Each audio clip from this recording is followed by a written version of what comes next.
पावसाळ्यामध्ये कावीळ, अतिसार, कॉलरा, टायफॉइड, डेंग्यू, चिकुनगुनिया यांसारख्या आजारांची साथ उद्भवण्याची भीती असते.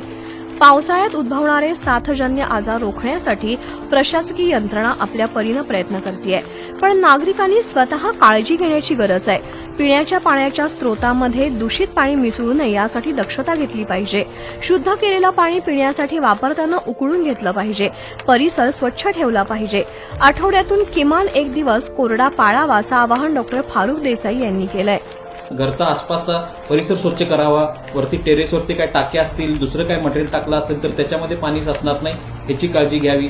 घरात जे पिण्याचं पाणी आहे ते आपण डेली स्वच्छ करून पितो, पण जे साठवणुकीचं पाणी आहे, जे धुणी भांडीसाठी वापरणार आहे, जनावरांच्यासाठी वापरणार आहे, घराच्या दारामध्ये बॅरेल किंवा सिंटेक्स टाकीमध्ये ठेवलेलं आहे, घराच्या मागं मोठी सिमेंटची टाकी आहे, अंडरग्राऊंड टाकी आहे, तर या टाक्यामध्ये बऱ्याच दिवस पाणी साचल्यामुळे तिथं डास अंडी घालतात आणि घनता वाढते डेंग्यूची, डासांची.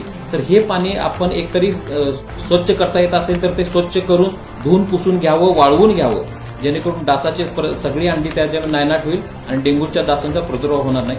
नागरिकांनी साथ रोगाविषयी घाबरून जाण्याचं कारण नाही, पण साथीचे आजार उद्भवू नयेत यासाठी दक्षता घ्यावी